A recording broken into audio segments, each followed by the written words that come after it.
Hey guys, it's Marble Tyler from STG. Today the launch trailer for Battlefront 2 dropped at the Sony Paris Game Show. So we're going to highlight it, we're going to analyze, there we go. We're going to analyze the trailer, and right here is the very first scene. So right off the bat, we're led to believe this is Jakku from the Star Wars Force Awakens. We're going to see Rey here in a minute fight and some stormtroopers landing, and there doesn't seem to be anything special about this. We're going to be able to reenact this, which was in the first game. And now, of course, there's nothing special here. We knew the Battle of Hoth was going to make a return. That was confirmed early on that Hoth, just like from the first game, was going to make a return. I don't know if it's going to be quite like the first game in terms of that Walker assault, but it is going to be back. And of course, here we see Yavin 4. We see the base that the Rebels are defending from. This was the Rebels' home base before A New Hope happened. So it's clear that we're going to be fighting in the jungle, just like the classics. We got those temple-looking things. I'm excited to be able to play on Yavin 4. And now here it appears that we're looking through that cryo birth tube little chamber that ObiWan walks through in Attack of the Clones. I don't know if we're going to be able to fight in there or if that's just a cutscene, but we do see that tube chamber in there where all the babies are going around. So possibly part of a map in the future.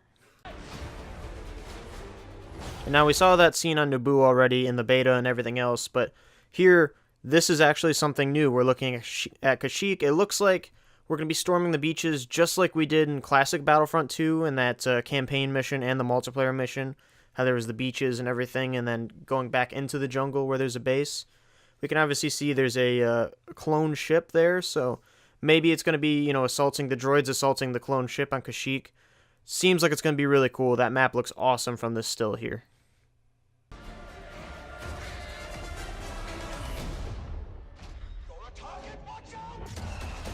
And now I want to highlight this scene because it appears that this might be from the campaign, because I don't expect in multiplayer that, one, there's going to be cutscenes, two, there's going to be a cutscene like that.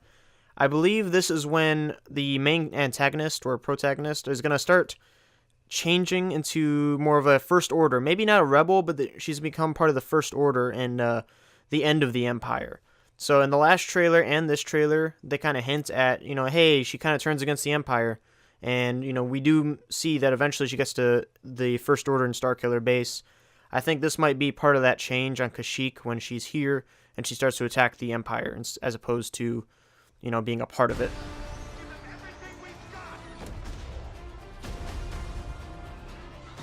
And of course here we're looking at Starkiller Base. Nothing special. We already knew that this was going to be in the game. We've seen this scene before actually, and we know that Kylo Ren's going to be in the game. Nothing special here, just more confirmation that we're going to be able to play on Starkiller Base.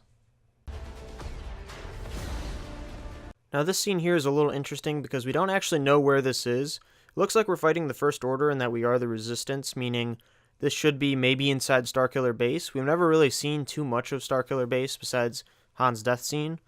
But also it shows that the hero from the first game, the little guy, I forget his name, his Lando's buddy, he wasn't exactly a favorite by any means, but it looks like he will be returning, assuming that's him and not a customization option.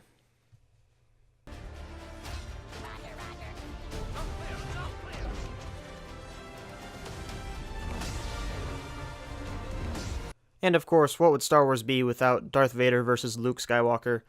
Classic scene right here. We don't know where this is. This might even be on Yavin 4 or the planet cloaking the Death Star. It could be anywhere. Really, a lot of this game isn't canon in terms of the hero battles. Obviously, we just saw Yoda versus Darth Maul. So that scene in particular is also, we've seen that before, but here, confirmation, Darth Vader, Luke Skywalker. We all know it was coming. Here we actually get a little bit of insight into what we're going to do on Tatooine. Tatooine is a fan favorite system from the Star Wars universe, and we really didn't get it in 2015's Battlefront. So looking at this, we know there's going to be animals and vehicles, all kinds of crazy stuff, but it is going to be building based. And so here we can see there's some buildings, we can see there's the bar, saloon area kind of thing. There's a snow speeder or sand speeder going in the background. So here we see there is quite a bit of things going on in Tatooine, and we will be able to play here in the final game. And then finally, I have no idea what the heck this thing is. I don't remember a giant octopus on Kamino back in the movies. I don't remember it in the lore. Maybe I didn't keep up on my Star Wars books, but I don't remember a giant octopus in the air. but it looks really cool regardless. It looks like something that would be in the Star Wars universe. Maybe it's even an organism. I really don't know. Maybe this is just me not keeping up with the lore, but there you go. That's the last and final scene, and kind of like a reveal, more or less. This is one of the biggest things that they actually revealed, is this giant machine squid thing. But there you go, guys. This was the launch trailer, what we can expect to be the final trailer for Star Wars Battlefront 2. Looks really good. That last scene, I know I kind of skipped over it, but she just says it's the Empire's time, the Empire's time has come. Really cool. Like I said, I believe she's going to become part of the First Order and betray the Empire. Game looks great. I can't wait for it to come out. We'll see you next time.